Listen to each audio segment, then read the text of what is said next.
And now for our host for the New Tracks After Show, Clark Cooney, MMR. Clark, welcome. Hi, Jim. Holy moly, we needed like a parade for that whole announcement. Well, I waited until the end of the show because we've got such a great start to our show. I'm sorry you missed it this evening. Yeah, I did. I couldn't get the computer to boot up fast enough. Anyway, well, as I said, it's been damn cold up here. It's been minus 30 and that's Celsius, but at like in Fahrenheit, that's still like minus 24 or something. So, hey, everybody. 23. What? 23. Oh, whatever. What's a degree between friends? It's gonna You can fire see 1 how, degree. if you've never been to the after show, you can see how this turns out. Hey, Peter, have you got audio at least? Hello, Peter.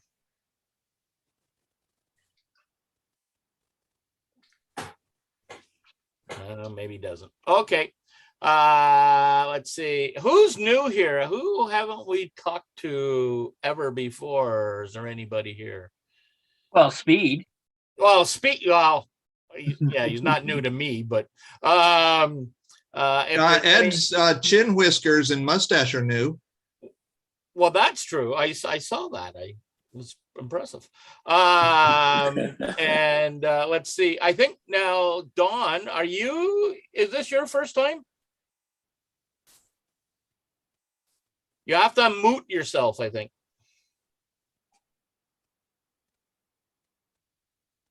I don't know. We can't hear you, Dawn. You say Doug or Dawn? Dawn. Not Doug.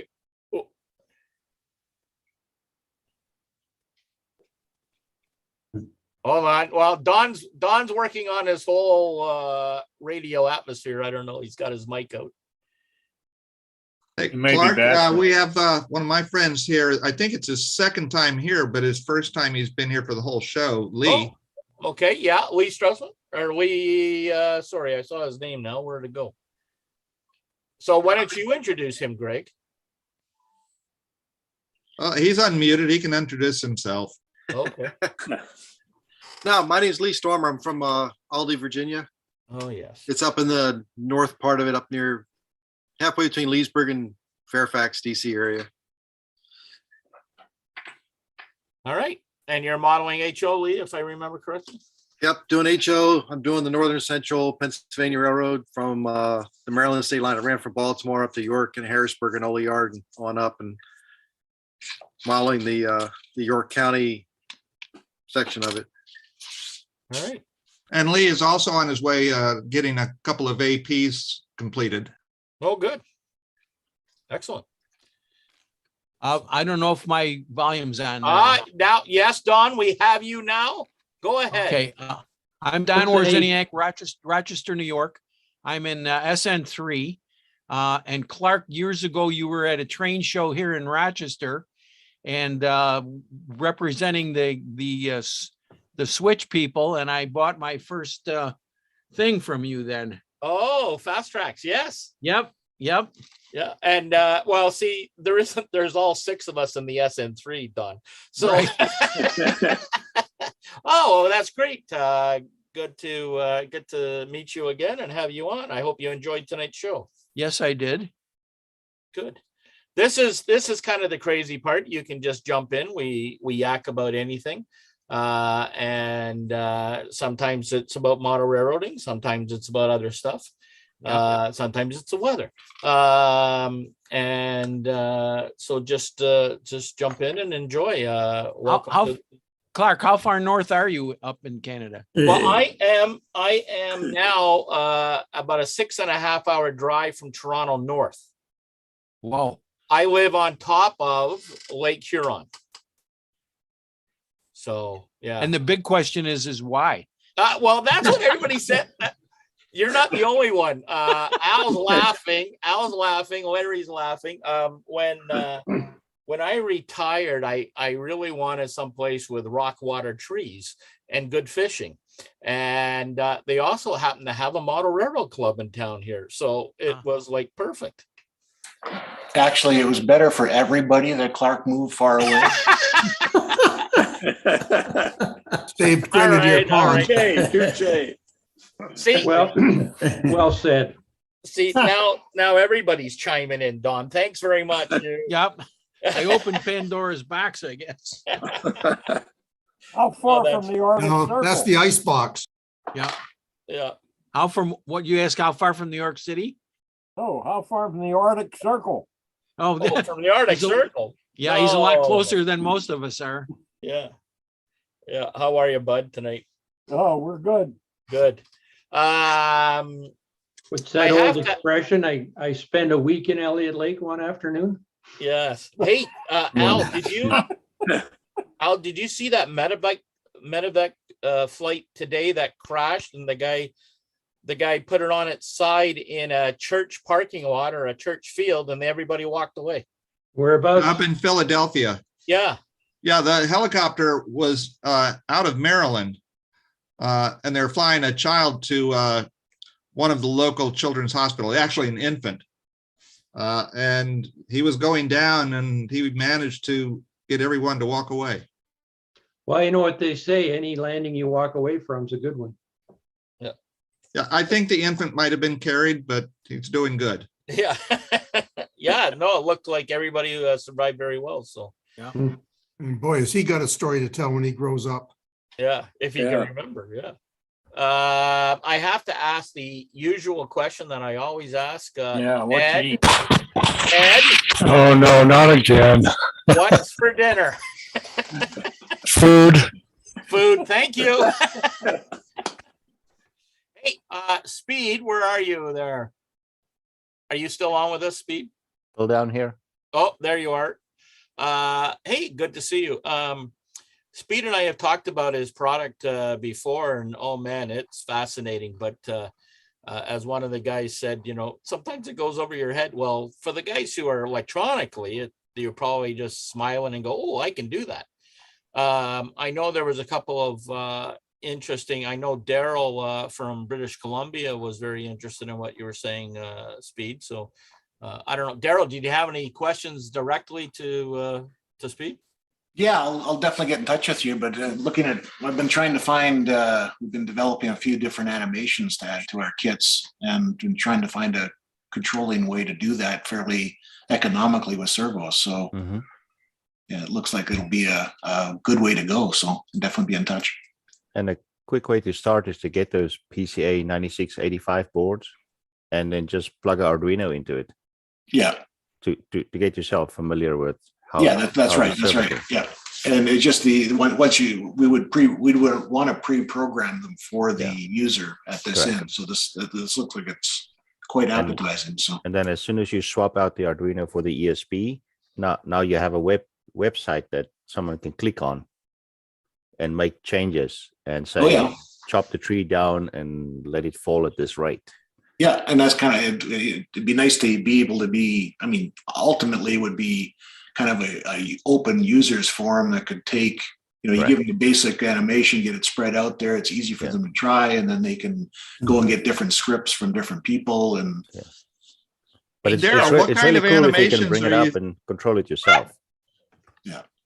Daryl, what kind of animations are you thinking of adding? Well- What's crossed your mind?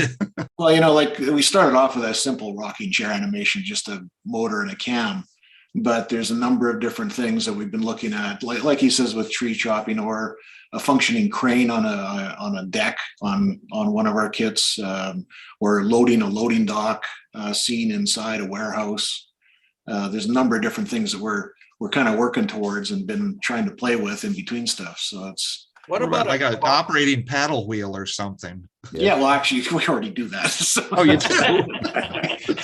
Our big paddle wheeler, we've already. I haven't built that one yet. But to add, you'd have to do with Arduino, but soundboards would be the other thing to add to the whole picture eventually. So. You know what? A good crossing gate that comes down properly with Speed's servos would be fantastic. Mhm. Yeah, you need to, with the servos, you need to add some springs. We did that at our club, and we added some springs to it. So you with the servo, you still get those independent notches. Yeah. So to smooth that out, we spring loaded it. Plus the guys went nuts, and then they lit up with 402 LEDs that lit it all along the Yeah. bar as well. So Years ago, there was a guy who did it with magnets. And it was fascinating because he actually got the bounce at the end. And he wrote it was in the NMRA magazine, but I couldn't tell you. I want to say it was shortly after the convention in Minneapolis, which I believe was 1990, but I'd love to find that article. And it was too electronic-y for me at the time, but I think now I might be able to maybe almost get it to work. But yeah. Well, if it uses one less vacuum tube, then you should be okay. Yeah. I got a question. This is Fran. Yeah, I got Fran. a question about when you set up the turnouts with a servo.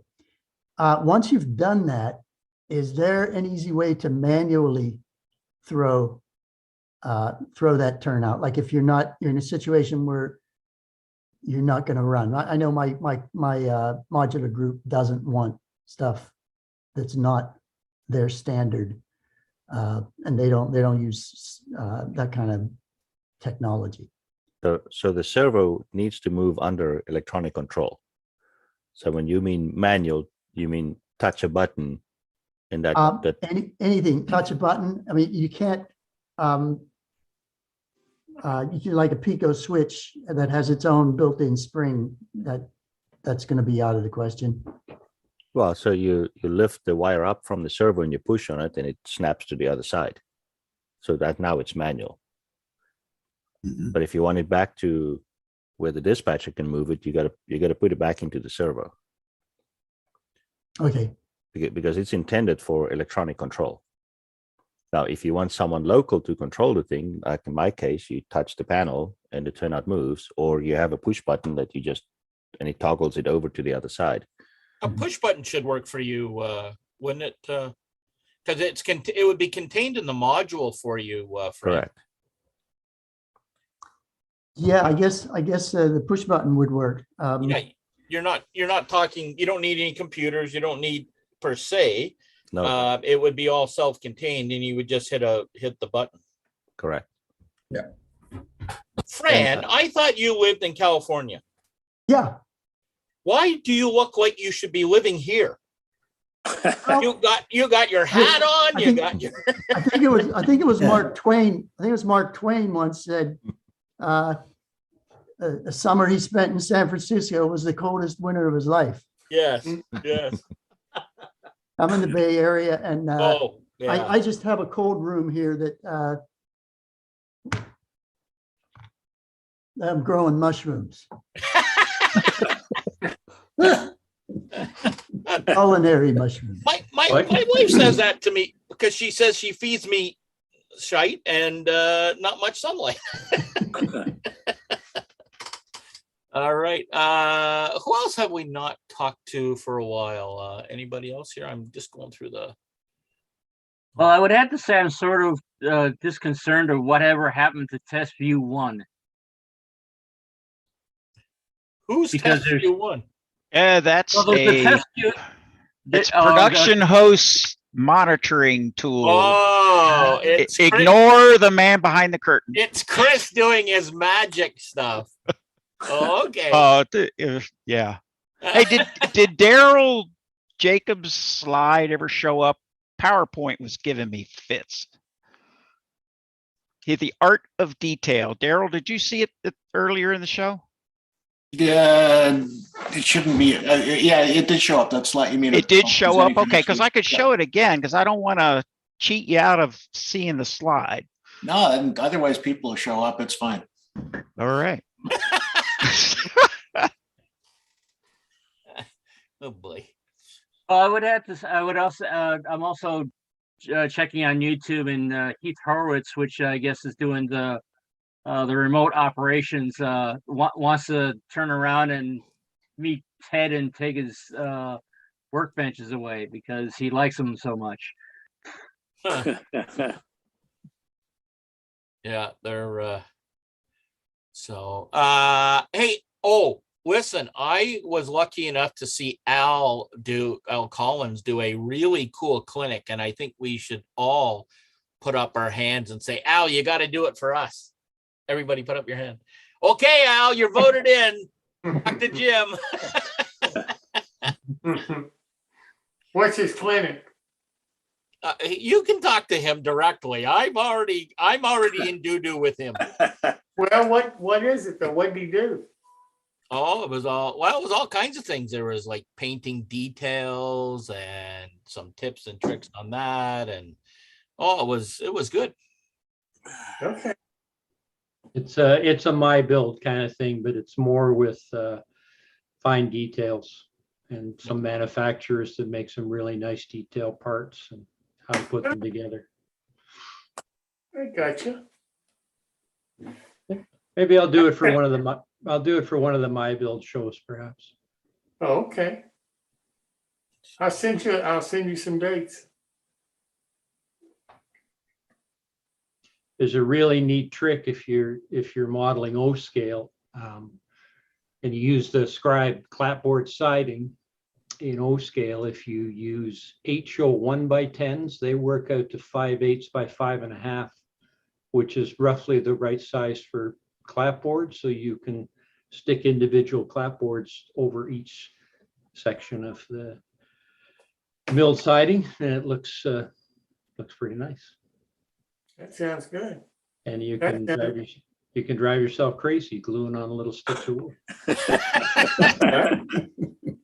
And with you, that was just a short putt. Well, yeah, that's true.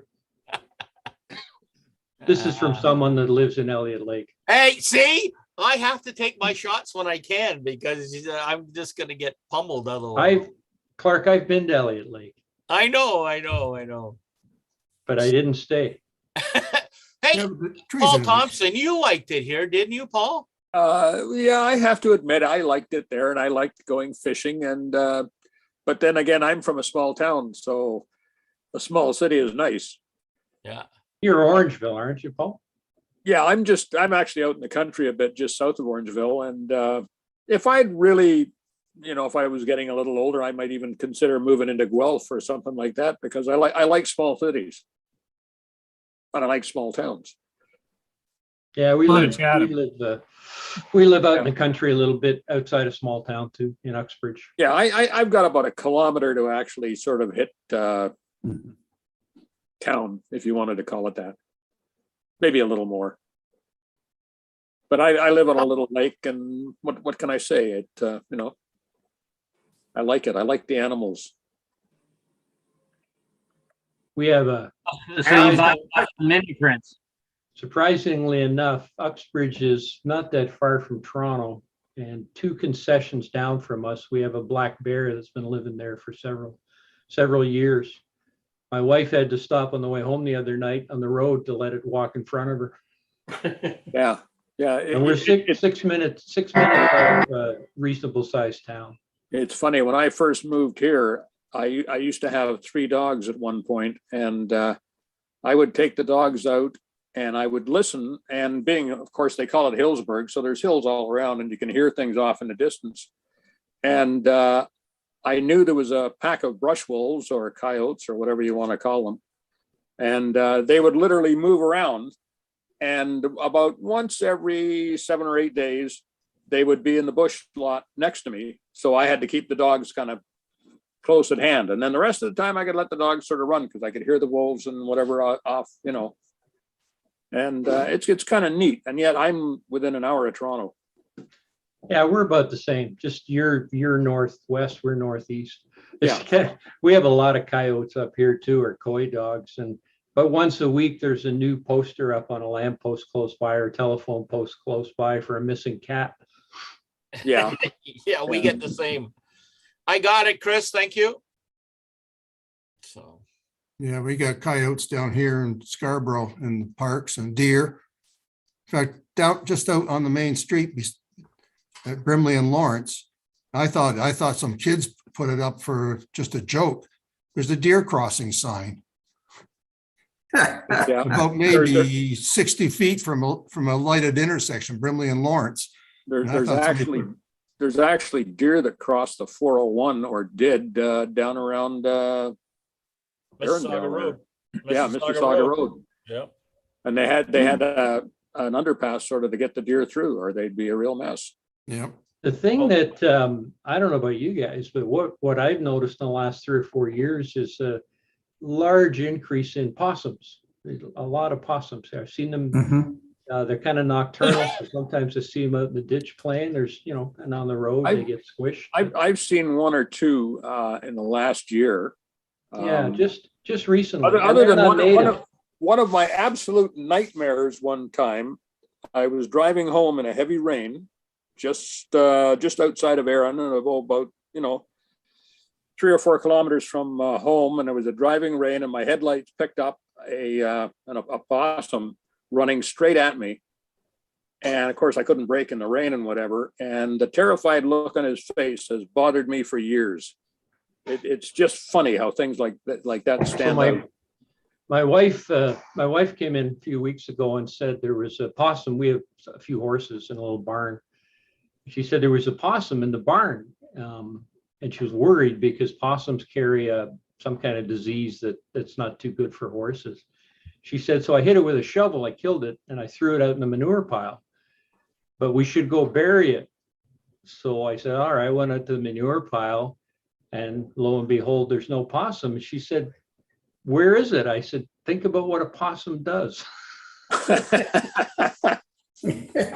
Yeah. So Yeah, I would, from what I could tell, Bernard from Mini Prince is on YouTube, and you probably just gave him an idea for a new product. But a possum? Roadkill. Yeah, roadkill. Roadkill and possums. Although possums are they're weird looking. You really want the truth? They're kind of cute, but they're weird looking. They're like a big white rat. That's right. Yeah. But they're good to have around because they. Paul, you've been for out Lyme in the disease. bush. You've been out in the country too long if you think a possum's cute. It was cute. I said they're good to have around. 'Cause the ticks, they eat the ticks that, Lyme disease. That's true too. I didn't know that. I didn't know that. And we need more.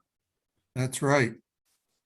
I had an uncle in Southern California who, when I came to California in the service, he got me back into trains, and he had a garage layout and the old plaster and cardboard mountain and tunnel. And I was visiting him one day, and he came in the house all really worked up. He said, "There's a damn possum in the tunnel, and it's had babies." He was not about to, I guess, try to get rid of the babies, but it destroyed that whole section of the tunnel because they're peeing in there and spreading whatever. Yeah. So keep your garage door closed.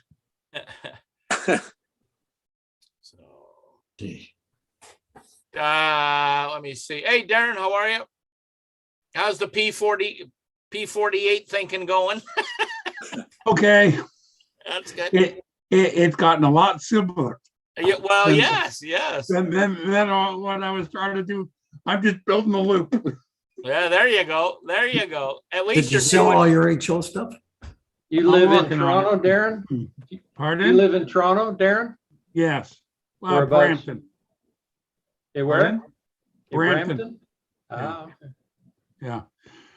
Clark, we had a meeting for the Greater Toronto Train Show the other night, right. and we tried to have an after show, but we missed you. We were like, yeah, okay, we're done. Hey, Roy, you weren't there to be. Well, you should have called me. I would have made a guest appearance. Let me see. Who else? Oh, did I just see? Hey, Hank, are you there? No, he's not, I guess. Let's see. Who else have we not talked to? Hello, Paul. Well, hello, sir. Don't talk to that man. Don't talk to that man. That's right. Mr. Paper Model. Oh my God. Let's see. Who else have we got? Roy, what are you doing on the railroad? Anything? Well, I was trying to make one of those LT, no, I said wrong, ITLA models, just a little backdrop one. And I was having trouble getting the stain to work the way I wanted it to, but it finally ended up with a little bit of paint and that kind of stuff. Just a whole combination of things, Clark. And to get it to, it's starting to come. I wouldn't say it's finished yet, but it's getting close. It's going to be one of those things that it's good enough, if you know what I mean. Sure. Yeah, so that's about it as far as right now. And I've been, I was doing a mountain in the corner where my coal dump is and trying to get that finished. Realized I got too much paint on the wall from the mountain, so I had to repaint the wall. You know, the nice blue shade for sky, and then I'll see what else I'm going to put on that. Yeah. Probably some mountain background drop as well. So that's what I've been doing with it. Richard, what are you up to? And don't say you're like 6 foot. Where'd he go? He's on mute. There. Bernard, Talk now. There he is. Talk now. Does anybody hear me? Yes, you're good. All right. So I'm working on building a model of a crossing shanty that used to exist in downtown Boise, Idaho. Oh. That is one of the sides. That's how small that thing is. So it's going to be a learning experience building something that tiny. And that's O scale, right? No, this is HO. Oh, that's HO. Okay. Anyway, All right. yeah, that's my. Do it as me. That'll be small. Yeah. This That's is part of Maggie. my, This is Maggie, by the way. Oh, how you doing, Hi, Maggie? Maggie. Hey, Joe Bobby. Chaz says hi to Maggie. Yeah. Okay. Martin, what are you up to in other than trouble? Trouble and more trouble. Okay. I've got four now, four different maintenance away cars being built on my workbench at the same time. And while I'm working on that kit for the build along, I guess that's the Kershaw models kit. Oh yeah. Yeah, that's coming along pretty fair. Cool. A little funky here and there, but I'll survive. Are you not enjoying it? I'm not a fan of building kits. Just me. It's already planned out for me. I know where it's going to go. I know it's going to end up as. There's no mystery. There's no mystery in it.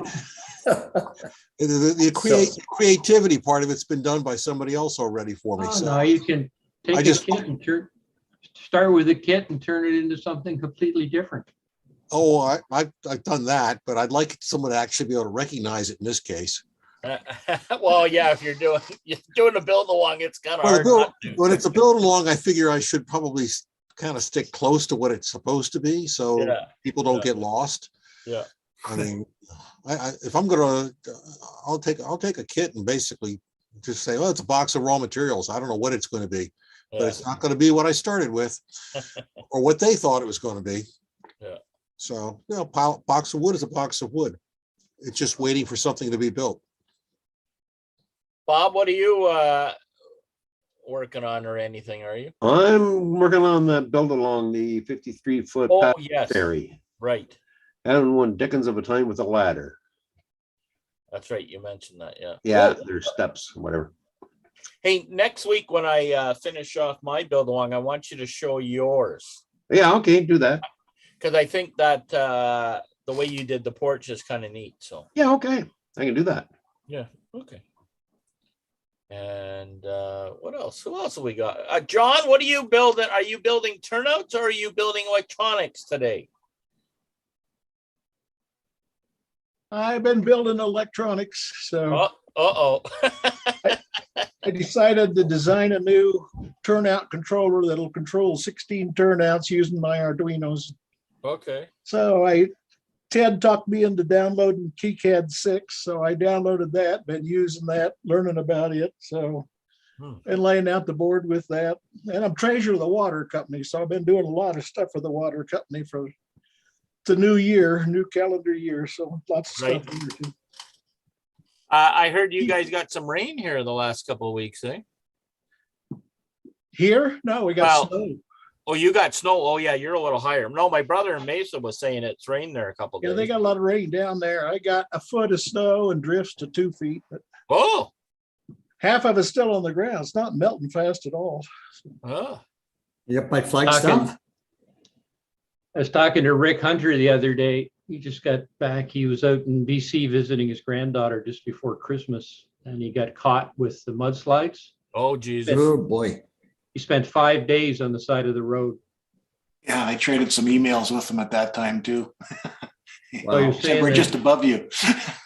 So to get home, I guess they said, well, you can go south because he was on the west side of the mountain. So They allowed him into the States. Sorry? They allowed him into the States and go around? Yeah, they just sort of opened the border and said go south. So he had to almost go to Los Angeles to get through the mountain because there was so much snow. Wow. He had a 7,000-mile detour. Wow. I hope he enjoyed it. How well do you know Rick? He's got a great partner to travel with. So yeah. Yeah. That's good. That's good. That helps. But, for sure. How many days did that take? Jeez. Oh, I don't know. He had just got home and he left before Christmas. So I was talking to the guys at the narrow gauge Zoom, and they live, a lot of them live out Seattle way and Washington State, and they said all the mountain passes were full of snow. Even up to last week, you couldn't get through the mountains. There was so much snow.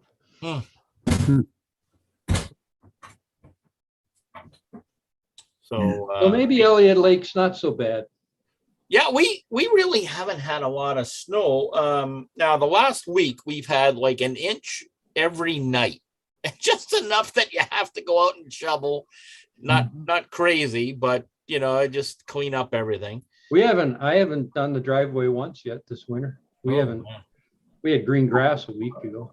Well, no snow a week ago. A little bit. And actually, it was raining today down here. Oh, no, today a lot of guys were out in the lakes. I saw a bunch of guys on machines going for rides on the trails. So there's probably enough snow now in the bush that the trails might be open, some of them, for snowmobiling. So we have almost 700 miles of trails out of the city to go snowmobiling on. So, Wow. and it's a lot of fun. I enjoy. I'm not, some of these younger guys have these big machines that, when they put the gas to it, they're like nothing but a snowflake and they're gone. I mean, whereas I don't like to go that fast. I've done enough accidents of snowmobile accidents, and so I just putt along and enjoy the scenery. But my machine. I had to pull two guys. I pulled two guys off Lake Simcoe a while back that were playing chicken. Oh, on their geez. Oh, gee. snowmobiles, and they didn't turn. They hit head on. So they had a closing speed of about 120 miles an hour. Wow. Hey, did you know any of the guys in Sudbury that were the medics and stuff? Because they had a big reunion of the guys who were on the air medics. They posted a picture on Facebook there. I knew most of the pilots. I didn't know. I didn't Yeah. know any of the medics. Yeah. Okay. So I didn't know if any of the pilots were there actually, but a lot of those guys were from the south, the pilots. Yeah. Yeah. So, All right. Were you in the aeromedical world, Alistair? Yeah, I was a medevac pilot for quite a while. Oh, really? Oh, He's And Clark was a medic. We kind of crossed paths. Yeah, and We funny, I tried to used- keep. We always tried to keep the medics in the back, though. It was better. used to work in the conversion industry, so we used to convert a lot of those helicopters for medevacs. So we did all the Stars helicopters out this way.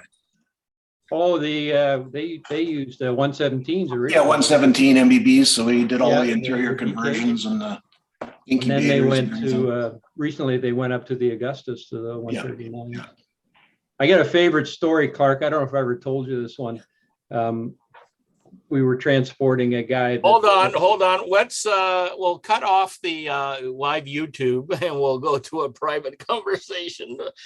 For those who are watching on YouTube, it's been a pleasure. I hope you maybe come back and attach yourself to the Zoom show or to the Zoom show on New Tracks and subscribe.